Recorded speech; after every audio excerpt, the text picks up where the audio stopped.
You're listening to Prosperity Report, Love and Money Podcast, the relationship podcast that helps you feel more confident financially and romantically. We do this by giving you actionable ideas to help you stop comparing and start repairing your mindset, your money, your relationship, and your life. I'm your host, Kiné, best-selling author, international speaker, hypnotherapist, and financial therapist. Let's grow with the flow together. Enjoy the show. This episode is brought to you by my free Money Mentality course. Learn your money personality and how you can reach your full financial potential. Have you ever heard messages like, money doesn't grow on trees, we can't afford it, or money can't buy happiness? Neither can poverty, but there's no quote about that, right? Society has imprinted messages in your brain and they're affecting you and how you handle money. Maybe you're a spender, maybe you're a saver, or maybe you're a hero, saving all the people around you with your money. You can find out by taking the free Money Mentality course. This free course will help you determine how to stop the negative behavior you have with money, how to continue doing the positive things that are working for you, and how to start doing new things, new behavior that will help you reach your full potential. You'll gain clarity, connection, and a community of achievers just like you. Thousands of people have already taken this course. Join us so you can learn your money mentality. It will be the easiest, most informative course you have ever taken. It's free, so the only investment is an investment of your time, which I know how valuable your time is. So I've made the course impactful, full of value, so you can get back more than you put in. And there's a free gift at the end. So go, check it out, and start reaching your full potential today. Go to kinequarter.com/money-course. It's a small investment to make a big impact on your life. Again, that's kinequarter.com/money-course. Take the Money Mentality course, gain clarity, connection, and a community. Go to kinequarter.com/money-course. I'll see you there.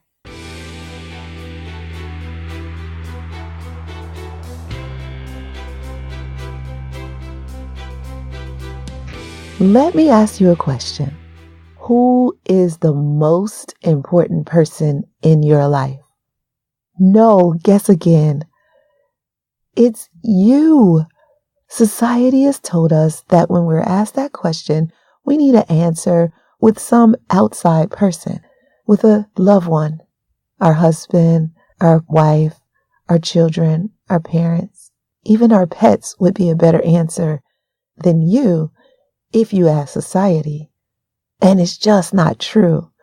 The most important relationship you have is the relationship you have with yourself. The most important person in your life is you. This is why on the airplane they say, put on your mask first before assisting others, because they know that if you don't take care of you, you can't take care of anybody else. So you've got to be important. You've got to be so important that you're willing to put on your mask first. Now, this is the month of love, if you're listening to this podcast as it airs. And this month, we're usually all about love. But a lot of times it's about loving others, especially our partner or significant other. Well, I'm going to say, start this month off by first exploring some self-love, loving yourself fully and completely. Because in order to love anybody else, really truly love them, you've got to first love yourself. So let me ask you another question. When was the last time you said, I love you to yourself? Think about it. For some of us, that may have never happened ever before. But if I ask you, when was the last time you said, I love you to your spouse or your children or your mother or even that pair of shoes, you could probably get to that last time. You could probably recall it. Think about it. How often do we tell ourselves we love us? Probably never. And even if it happens, it probably doesn't happen enough. So I'm willing to bet that this episode will serve you well as we talk about how to enhance the relationship you have with yourself. I'm going to give you 3 things that are blocking your self-love. And then I'm going to tell you what you can stop doing, start doing, and continue doing to really get the relationship you want with yourself. Because in order to have a great relationship with anyone else, it really starts with a great relationship with you. You know how in our romantic relationships, we're constantly thinking about infidelity. Is our significant other cheating on us? We might even think about it in our parent-child relationship. Like if our divorce maybe and our child calls someone else mom or dad, then we're like, oh my gosh, they cheated on us. They basically put somebody else in our place. But have you considered that maybe you're cheating on yourself? You put somebody else in your place? The way that you know if you're doing this is what was the answer to the question I asked you first. Who's the most important person in your life? If you answered anybody else, you're cheating on you. So I want to tell you how you can be faithful to yourself. That's what we're going to talk about today. But the first thing we'll have to talk about is why we haven't been faithful to ourselves, why we haven't put energy in the relationship, the first relationship we have. Now, some will argue that the first relationship you have is with your mother. You still have to have a relationship with you first. You were a concept, a spirit, an energy before you were ever born. And that relationship started before you were conceived. Now that's controversial and we are not going down that road right now. But just understand you have a relationship with you first, no matter who else comes into your life or how early they came into your life. The truth is your first relationship is with you. Because we don't know this, our confidence gets chipped away at and chipped away at and chipped away at. So as a baby, you would yell, come and get me, come and feed me, come and change me, come and pay attention to me. And if nobody came to do that, then you began to think that maybe I'm not that important. So then it shifted to, let me entertain you. Hey, come, I'm really funny. Hey, come, I'm really smart. Hey, come, I'm really cute. Does this make sense? So we shift our attention from who we are to who they are. And then the rest of our lives, we go through life paying more attention to other people than we do to ourselves. And that brings me to my first point. Because we pay more attention to others than we do to ourselves, we don't know who we are. We don't know who we are, so we become who they want us to be. And we're probably not even clear on what they want. They're probably not even clear on what they want. So how can we be? And so we spend our lives trying to adjust and adjust and adjust, shift to become what our parents wanted us to be. And then our friends, and then our teachers, and then our significant others, and then our supervisors. And it's this never ending story about us trying to live up to who other people want us to be. This never ending story of us trying to get people to like us. Well, my parents taught me something that's very valuable. Instead of getting people to like you, which is something you don't control, how about if you focused on getting them to know you? You really don't control whether they like you or not. And the only control you have is over whether they get to know you or not. And the reason why you have control over that is because all you have to do is be yourself and they'll get to know you. Now, it may take some time. It may not happen instantly, but they will get to know you over time if you just continue to be yourself. But you first have to know who that is. Now, I've been known to say, if you don't like me, it's because you don't know me. And as arrogant as some people will say that is, it really is just about confidence. And it actually is just about honesty. I know that if I get to be myself, there's really no reason for a person not to like me. The only reason they wouldn't like me is because they hadn't gotten to know me yet. So why don't I give them a chance by being myself? Again, you've got to know who that is first. So who are you? Ask yourself that question. Who am I? And don't you dare answer with those titles. Oh, I'm a mom. I'm a wife. Oh, I'm a husband. I'm a vice president. No. Deeper. Who are you? Now, if I answer that question, a lot of times I'll answer with my idea of prosperity. Oh, I am a generous person. Like that is who I am at my core. I'm generous. And at one time in my life, I would say, oh, I was hardworking. But I've since shifted that because I'm smart working and I'm heart working, but not hard working anymore. I'm a heart working person. Yeah, I love what I do. Now, these things are also my idea of prosperity. I've got to love what I do. And then there's this creativity that I have inside of me. I'm a creative person. I love it. In fact, I probably am too creative. I have a new idea, which doesn't lend well when you're trying to finish things. But that's a whole nother part of the get to know you. Yes, you do need to know your strengths, but you also need to know your challenges. And you don't have to get down about your challenges. You just have to know them so you can delegate. So really get to know yourself. Take some time out and really dig deep. The second thing I want to mention is a lot of times we don't know ourselves or we don't love ourselves because we don't know what we want. And that confusion leaves us irritated, frustrated, just kind of over ourselves. We're like, I'm so over you, Kiné. Like, if you don't get it together, if you don't figure out what you want, I cannot do this with you anymore. If any of you had that conversation with yourselves, of course you have. Today, I'm wondering if you could just allow yourself to get to know yourself just a little bit better by also getting to know what you want. I mean, what you really, really want. Not those fleeting pleasures, what you really want. For example, when I think about what I really want, sometimes chocolate comes to mind. But then I think about, no, I really want excellent health. It's part of my manifestation statement. Excellent health.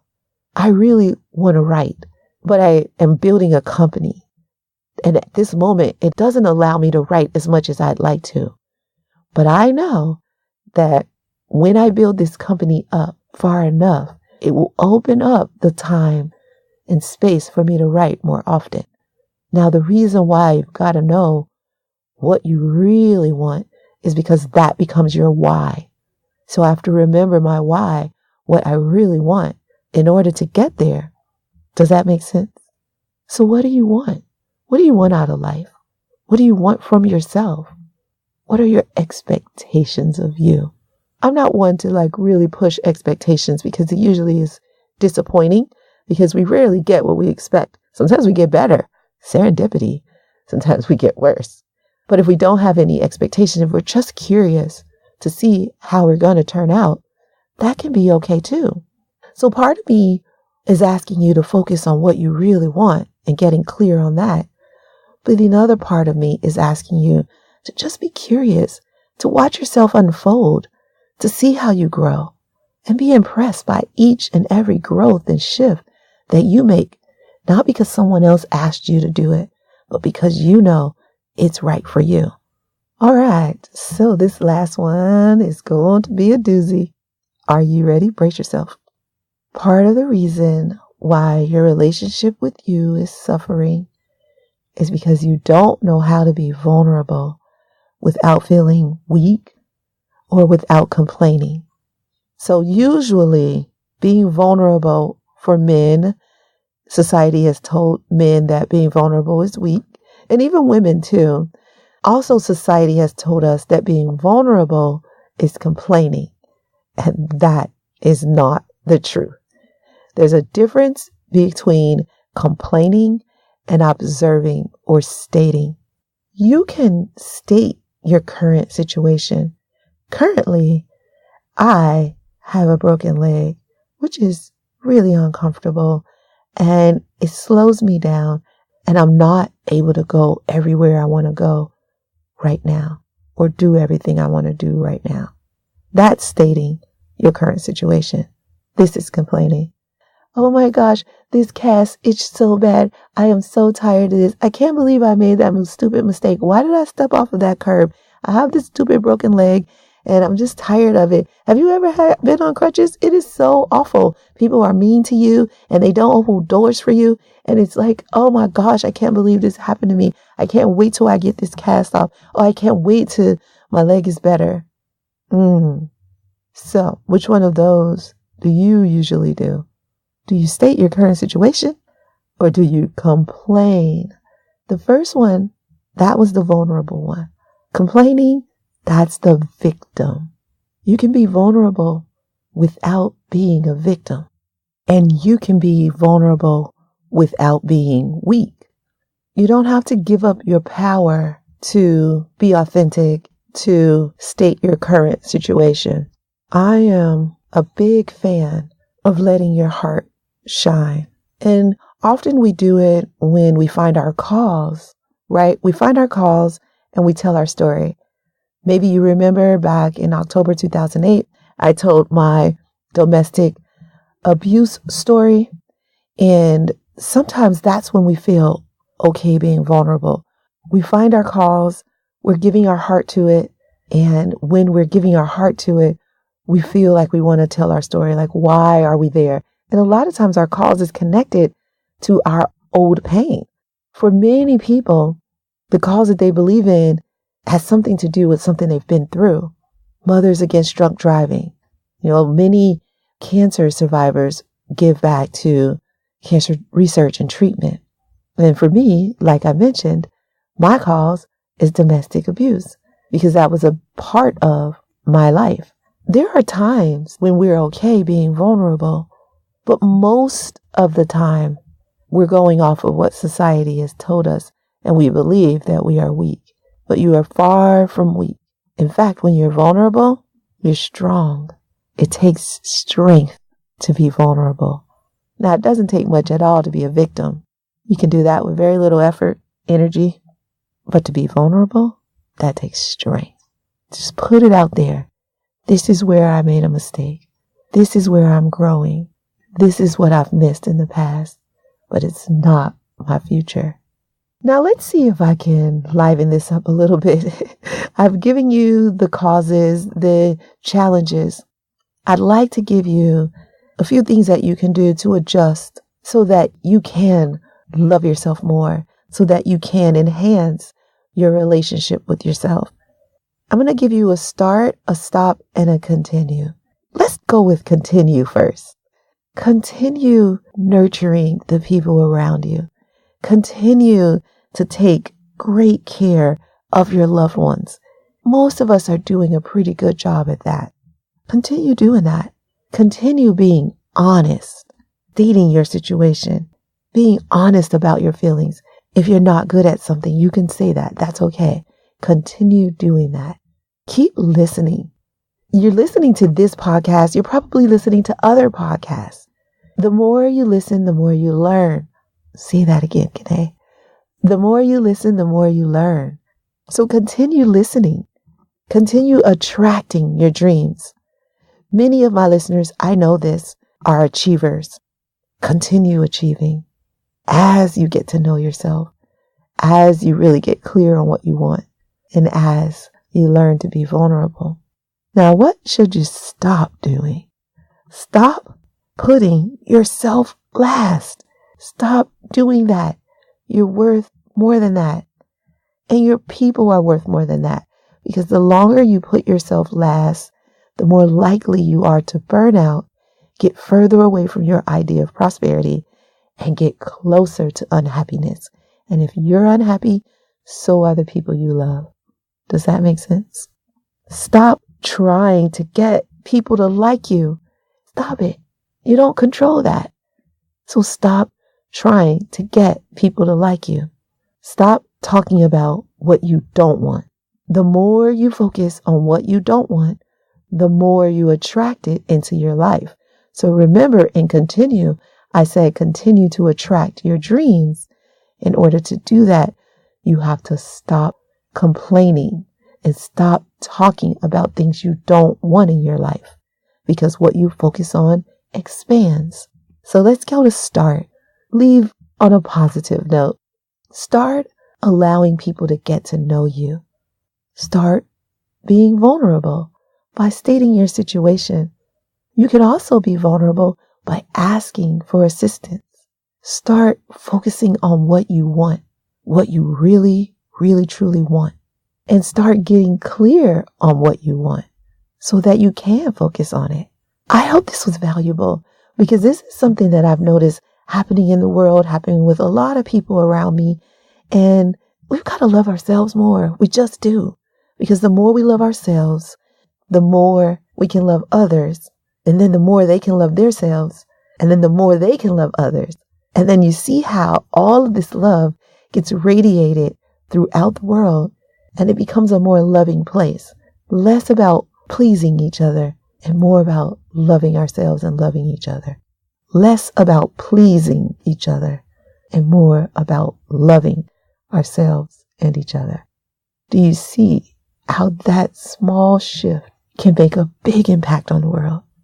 Let's impact the love in the world by loving ourselves. And maybe you're wondering how you can do that. Let me offer you a few tools to help you get on this path to loving yourself more. So we talked about the start, stop, and continue. But here are a few resources that maybe can help you get there. There's a free meditation app where I teach meditation. There are a bunch of free meditations on there. There are also paid courses, but start with the free ones. And if you want to upgrade later, go ahead. The free meditation app is called Insight Timer. I'll put a link to it in the show notes with one of my favorite meditations. It's called Visualize Your Prosperous Life. This is a great way for you to get to know what you really want out of life. So I'll give you that, and then you can explore the app and take it from there. Then there's my course, A Crash Course in Confidence. And A Crash Course in Confidence is really going to help you get to know yourself, love yourself, get to know your strengths and challenges, figure out what you control and don't control. By the end of the course, you'll become more confident and more in control. It is a very impactful course. 21 days getting you on track. And the reason why it's 21 days is because the brain needs at least 21 days, sometimes as many as 45 days, to really set a new habit or eliminate an old habit. So go ahead, try my course, A Crash Course in Confidence. I think you'll love it. And the third way, if you want to check out the course, go to kinecorridor.com/confidence. I'll also put a link in the show notes. And here's one more idea. Here's a resource that you have inside of you. You don't have to purchase anything, download anything. All you have to do is go within. And remember how I asked, when was the last time you told yourself, I love you? Every morning, every night, just look in the mirror. Or if you don't want to look in the mirror, just tell yourself, I love you. I love you. I love you. Can you do that? I know you can. Well, thanks for joining me, and I'll see you next week. Have a prosperous day, my Prosperos. Hey guys, thanks for listening. If you want more love and money conversations, subscribe to this podcast. Also, tell your friends about us. I'll see you next episode. But in the meantime, head on over to kinecorridor.com for more tips, tools, and resources. And go ahead and leave us a comment if you like. We'd love to hear from you. This show is not to replace professional counsel. The best advice comes from a professional you know. The topics discussed in this podcast are general in nature and are for entertainment and informational purposes only. We encourage you to meet with a professional to discuss your specific situation, whether financial or therapeutic. That's all for now. I'll see you sooner. Remember, no matter what anybody ever tells you, you can have wealth in all of its forms. Believe it, and you will soon see it.